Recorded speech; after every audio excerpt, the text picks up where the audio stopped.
بسم الله الرحمن الرحيم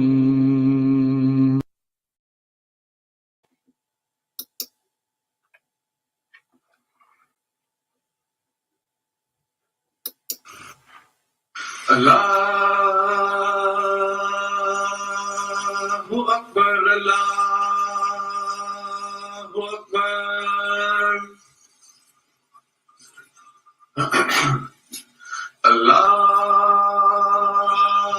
الله أكبر الله أكبر أشهد أن لا إله إلا الله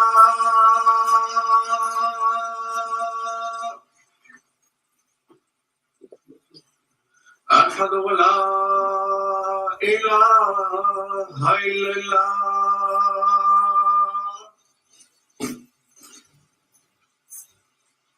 أشهد أن محمدا رسول الله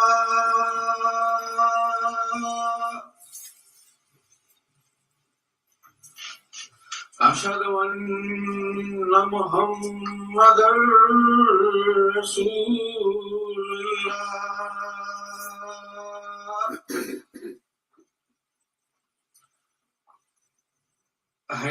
حي على الصلاة حي على الصلاة حي على الفلاح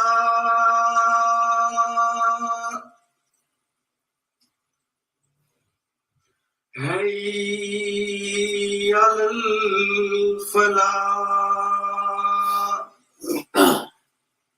الله أكبر الله أكبر لا إله إلا الله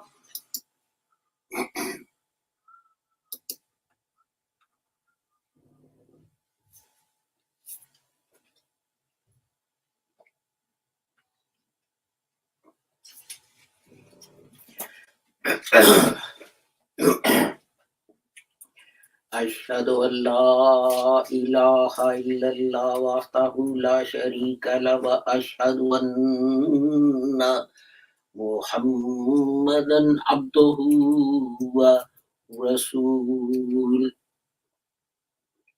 أما بعد أعوذ بالله من الشيطان الرجيم بسم الله الرحمن الرحيم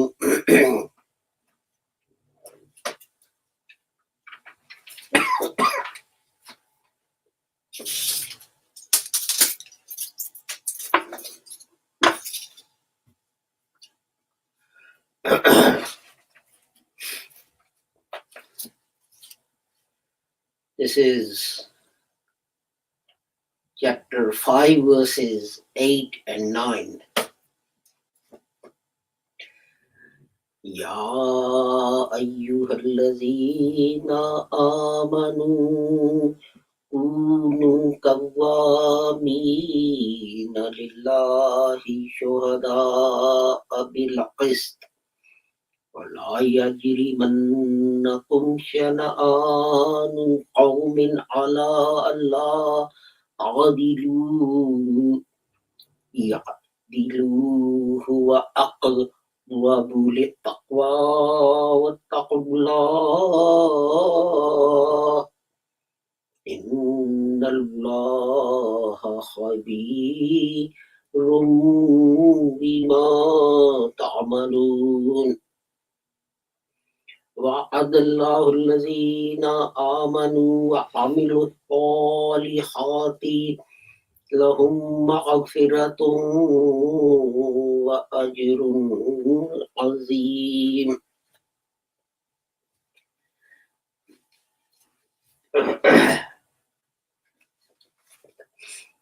And remember Allah's favor on you and His covenant with which He bound you when you said, "We have heard and we obey." And keep your duty to Allah. Surely Allah knows what is in the breasts. Sorry, I'm reading the translation of the wrong verse. That was verse 7. O you who believe, be upright for Allah, bearers of witness with justice, and let not hatred of a people incite you not to act equitably. Be just, that is nearer to observance of duty, and keep your duty to Allah. Surely Allah is aware of what you do.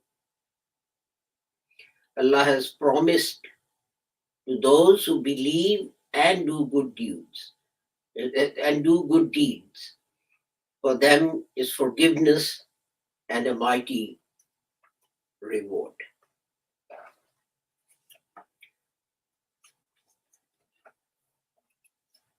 The next reading is from chapter 16, verse 90.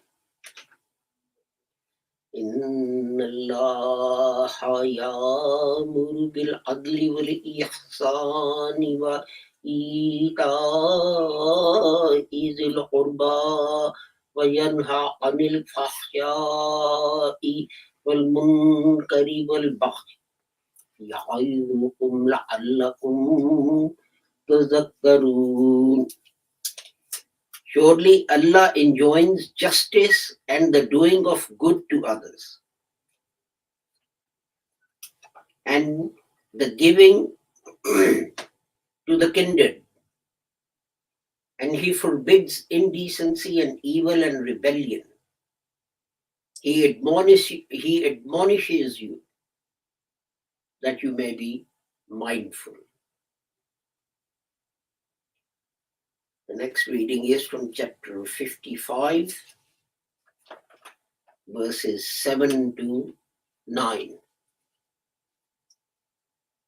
وَالسَّمَاءَ رَفَعَهَا وَوَضَعَ الْمِيزَانَ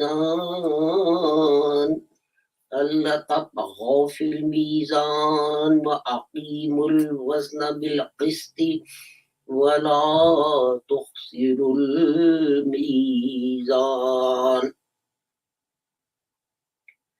And the heavens, He raised it high, and He set up the measure, that you may not exceed the measure, and keep up the balance with equity, nor fall short in the measure.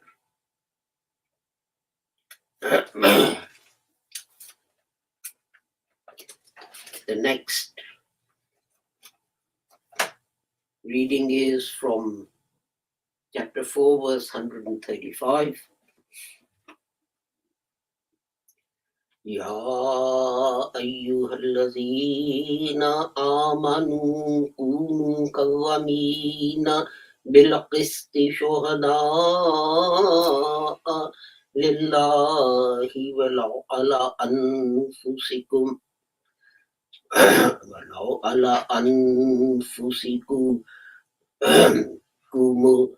أو الوالدين والأقربين إن يكن غنيا أو فقيرا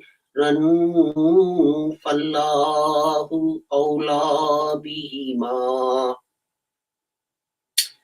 فلا تتبعوا الهوى أن تعدلوا وإن تلووا أو تعرضوا فإن الله كان بما تعملون خبير. O you who believe, be maintainers of justice, bearers of witness for Allah, even though it be against your own selves or your parents or your near relatives, whether he be rich or poor. Allah has a better right over them both. So follow not your low desires, lest you deviate. And if you distort or turn away from the truth, surely Allah is ever aware of what you do.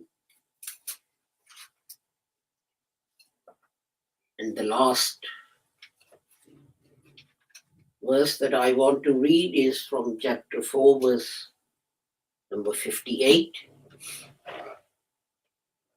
إن الله يأمركم أن تؤدوا الأمانات إلى أهلها وإذا حكمتم بين الناس أن تحكموا بالعدل إن الله نعم ما يعظكم به إن الله كان سميعا بصيرا. Surely Allah commands you to make over trusts to those worthy of them, and that when you judge between people, you judge with justice. Surely Allah admonishes you with what is excellent. Surely Allah is ever hearing and seeing. I have recited 5 or 6 verses for this reason, that this is the sort of Holocaust weekend. And when Muslims say that God has enjoined upon us the doing of good and justice, people say, well, you just cherry picked 1 or 2 places from the Holy Quran. And this is why I picked 5 places. And everywhere it says, O you who believe, be upright for Allah, bearers of witness with justice, and let not the hatred of a people incite you. Again, Allah enjoins justice and doing of good. And again, keep up the balance with equity. O you who believe, be maintainers of justice, etc. Because there are some people who try and deny that Holocaust ever actually took place. And they come up with some strange arguments, etc. But we know, I've been to Germany, I've been to the Holocaust Memorial and seen the sort of graves of the people there. And Muslims then get tarred with this brush that they hate Jews, that they're anti-Semitic, etc. Here is something written by Muhammad al-Isa, who's the Secretary General of Muslim World League, of the Muslim World League, and the President of the International Organization of Muslim Scholars, based in Mecca in Saudi Arabia. And he says, it's 75 years, he wrote this a year ago. 74 years ago, the gates of Auschwitz death camp were torn down. And the Nazis could no longer hide their heinous crimes. For decades, however, some have chosen not to see what really happened, wherever the Nazis and their henchmen wielded power. Instead, they deny the horrors of a diabolical plan to implement a hateful idea of racial purity that ultimately led to the murder of millions of innocent men, women, and children, including 6 million Jews. So here is the Secretary General of the Muslim World League accepting the truth of Holocaust. And then he goes on to say, but denying this history has only helped those who continue to perpetrate hateful ideas of racial, ethnic, or religious purity, such as the genocidal killers of the Rohingya people in Myanmar, also known as Burma. The lessons of Holocaust are universal, and Muslims around the world have a responsibility to learn them, heed the warnings, and join the international commitment to ensure never again. He might have added the genocide or the attempted genocide of the Bosnian Muslims and many other nationalities of Muslims. He then says, 1 year ago, I wrote a letter to Sarah Bloomfield, director of the US Holocaust Memorial, on behalf of the Muslim World League, an organization that represents more than 1 billion Muslims from the 4 corners of the world, expressing our great sympathy with the victims of the Holocaust, an incident that shook humanity to the core and created an event whose horrors could not be denied or underrated by any fair-minded or peace-loving person. I added, true Islam is against these crimes. It classifies them in the highest degree of penal sanctions and amongst the worst human atrocities ever. One would ask who in his right mind would accept, sympathize, or even diminish the extent of this brutal crime. We consider any denial of the Holocaust or minimizing of its effect a crime to distort history and an insult to the dignity of those innocent souls who have perished. It is also an affront to us all, since we share the same human soul and spiritual bond. That letter, posted in both Arabic and English on the website of the Muslim World League, triggered a historic reckoning with the tragedy of the Holocaust. I received a flood of calls, text messages, emails, and letters from Muslim religious scholars endorsing the views I had expressed. Not a single reputable scholar has stood up to oppose this view. None could dispute the indisputable.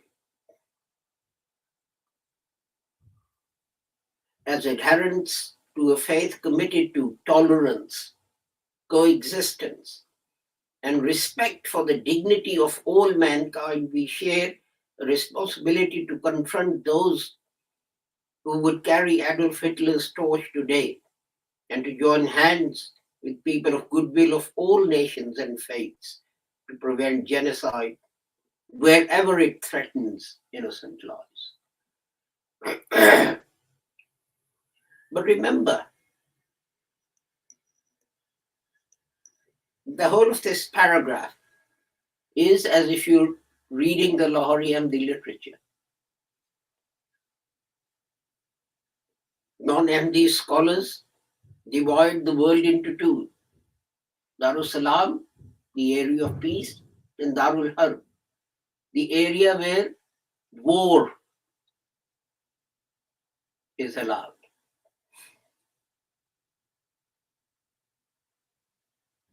And this idea of tolerance,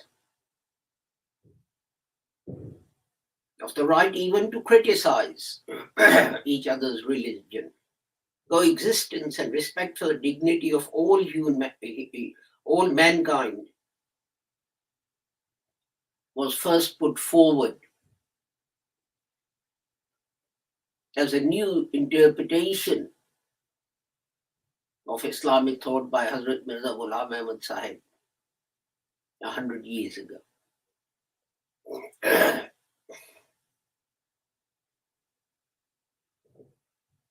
Up till then, but even now,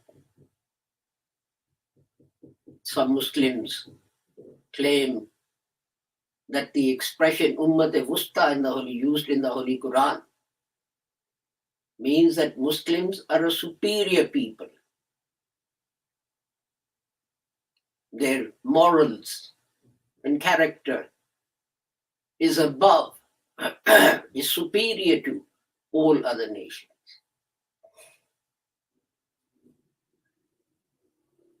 Which is an incorrect idea. Another ex-Pakistani, Dr. Mehnaz Afridi, a professor in Manhattan who comes from Pakistan, he says, I have the empirical existential understanding of my subject matter. This is Holocaust, she said.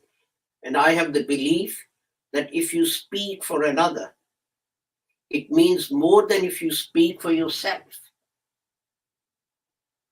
This is what the Holy Quran says. You fight injustice wherever you find it, against whoever you find it. You do not reconcile yourself to injustice.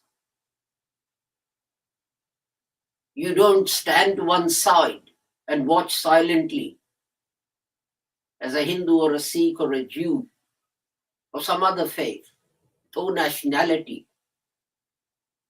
is being unjustly tortured and killed. Whether it's by your co-religionists or by someone else.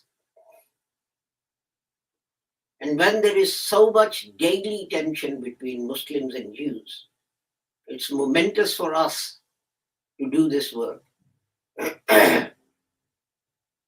Whether it is me with the Shoah, which is another name for Jewish name for the Holocaust, or it's a Jewish scholar speaking out about Muslims in Bosnia, or about the Palestinians suffering. We are commanded by God to speak the truth. This is an article she wrote in New York Times, 20th of February 2015. And we have been saying, Lahori Ahmadis have been saying for decades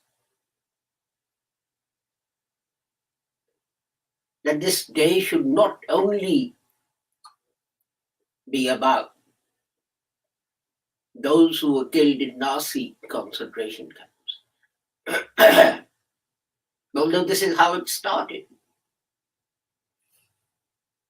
But it should include all victims of genocide. Why leave out Muslims in Bosnia? Why leave out Rohingya Muslims?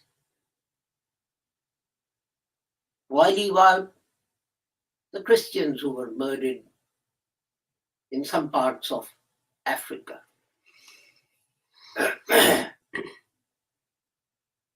As someone said, if you cut them, did they not bleed? They're human beings just like us. If you're going to remain quiet about the genocide of one people, then you cannot demand that the world listens to you and supports you when you try and end the genocide of some other people. And this is my point about Holocaust. That yes, we acknowledge that 6 million Jews died. But why limit this remembrance to just one people? It should include all those who've been killed, whether they are all those who've been subject to genocide. Only yesterday or the day before, a refugee camp was raided and 9 people were killed. Some were youngsters. Their crime was just throwing stones at an occupying force. Why doesn't that need to be remembered? Why doesn't the 70-year persecution of the Palestinians, why doesn't that need to be remembered? Why doesn't the forced eviction of Palestinians from their homes deserve to be remembered? Remember also this, that Nazi reach extended to North Africa, as well as the German and in the form of the German and Italian campaigns there.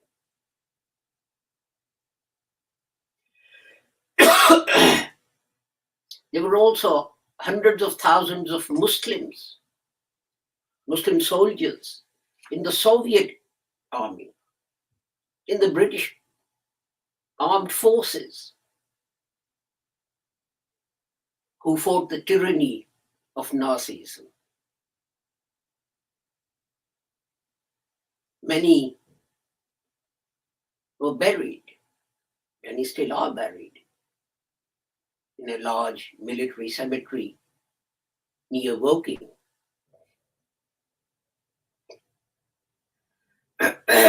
Many Muslims, remember, of those who died, 90% were Jews. 10% were non-Jews, and they died. And last year, I mentioned the names of some of them. And then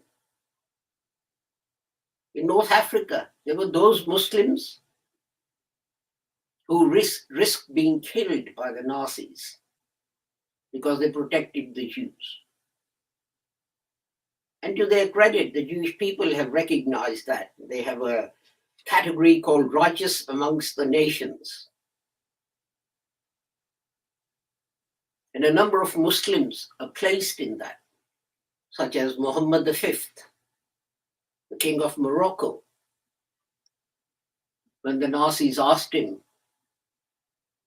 to separate out Jews in his country so that they could be subjected to special ill treatment and perhaps even sent to concentration camps and so on, he refused. He said, there are no Jews in Morocco. And the Nazis were surprised and they said, well, are they all Muslims? He said, no. In my country, there are only Moroccans. There are no Jews and there are no Muslims. And these episodes, or the Iranian ambassador,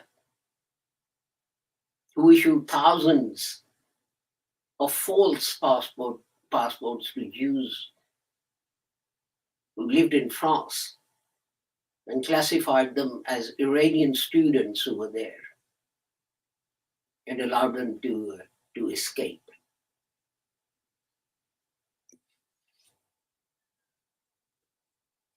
These are people of whom we should be rightly proud, because they saw human beings being persecuted and they didn't just stand to one side. What did the Iranian ambassador have to gain by issuing these false passports to the Jews, allowing them to escape from France? Nothing. What did Iran gain? Nothing. This was done simply as a humanitarian gesture because some barbarians were trying to exterminate human life simply on the basis of religion.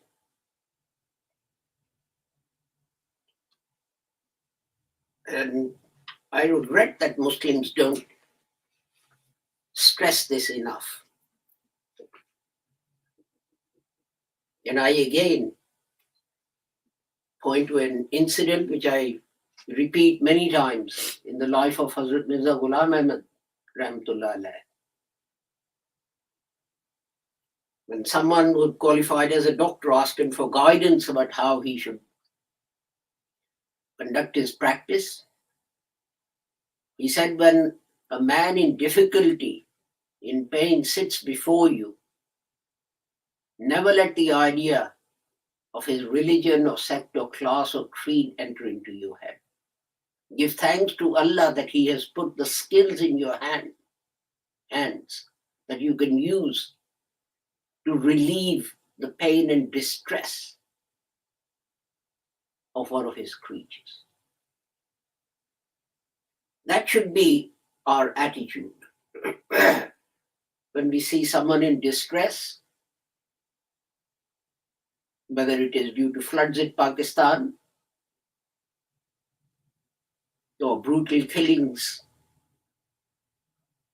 in some other countries, that we don't ask them,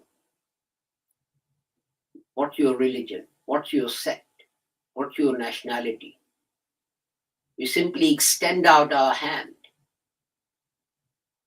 and we say, brother or sister, hold my hand.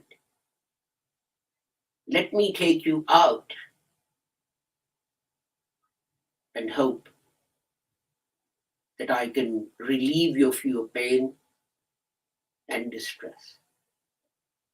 For that is the true teaching of Islam. As the Secretary General pointed out, that we are adherents to a faith committed to tolerance, coexistence, and respect for the dignity of all mankind.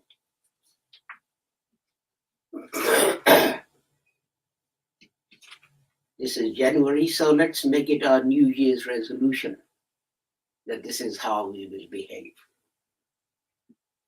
Barakallahu lana wa lakum fil Qur'anil azim wa nafana wa iyyakum bil ayati wa zikril hakim innahu ta'ala jawadun kareemun malikun barraufur rahim.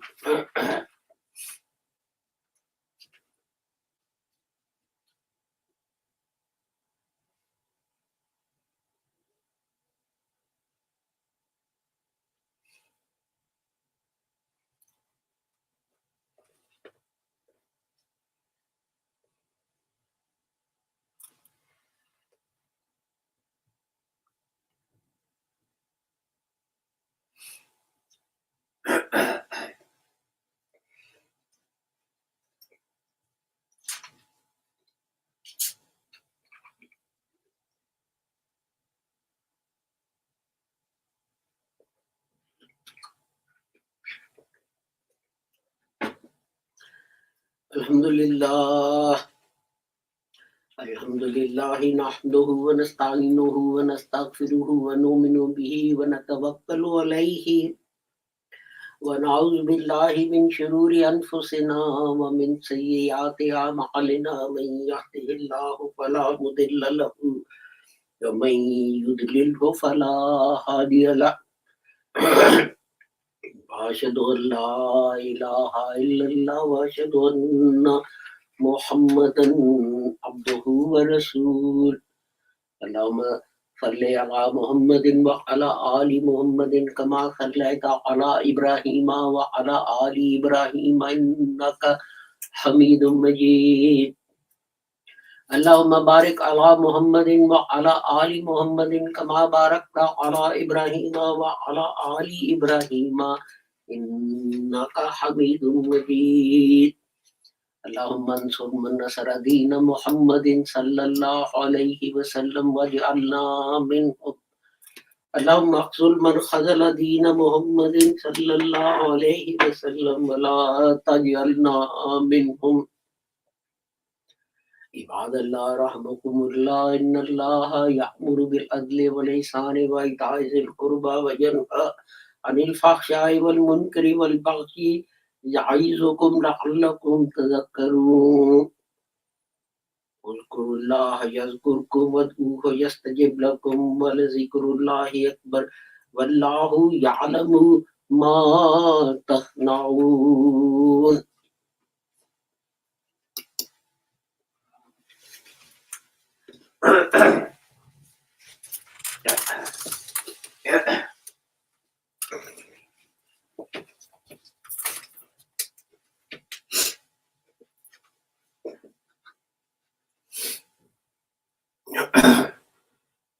الله أكبر أشهد أن لا إله إلا الله أشهد أن محمدا رسول الله حي على الصلاة حي على الفلاح قد قامت الصلاة قد قامت الصلاة الله أكبر لا إله إلا الله.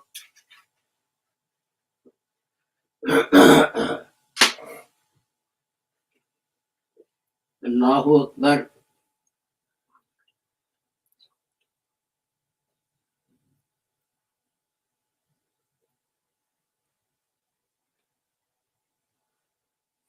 الحمد لله رب العالمين الرحمن الرحيم مالك يوم الدين إياك نعبد وإياك نستعين اهدنا الصراط المستقيم صراط الذين أنعمت عليهم غير المغضوب عليهم ولا الضالين آمين.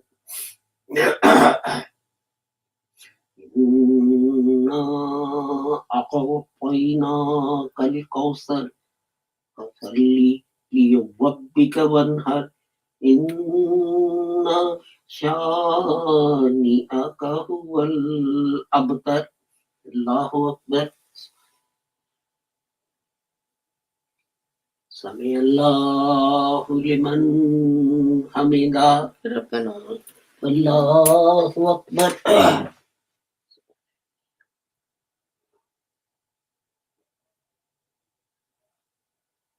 الله أكبر. الله أكبر.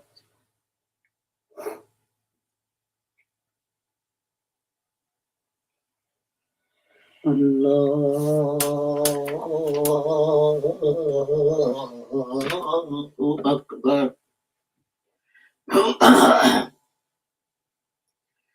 الحمد لله رب العالمين الرحمن الرحيم مالك يوم الدين إياك نعبد وإياك نستعين اهدنا الصراط المستقيم صراط الذين أنعمت عليهم غير المغضوب عليهم ولا الضالين آمين.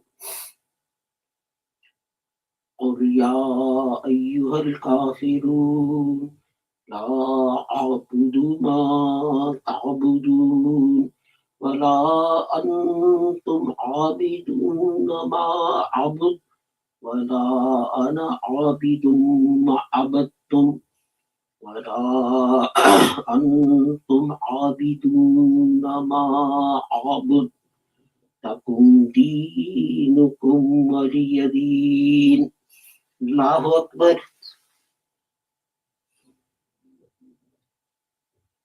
سمع الله لمن حمده ربنا الله أكبر.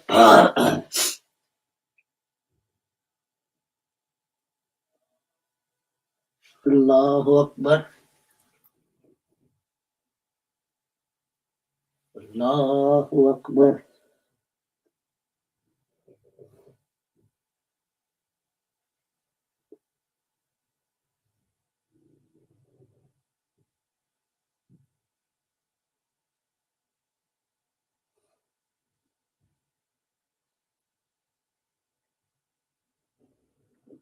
Allahu Akbar.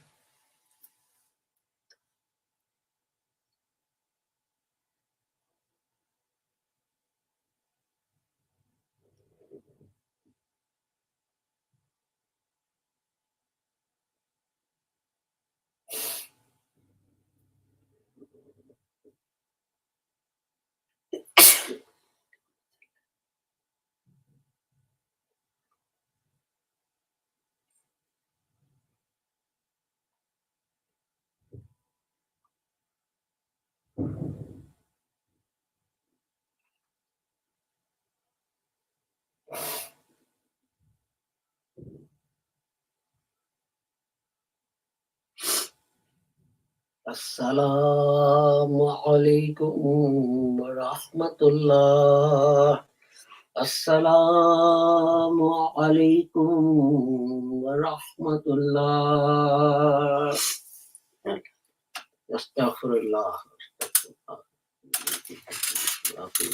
Rabbana atina fid dunya.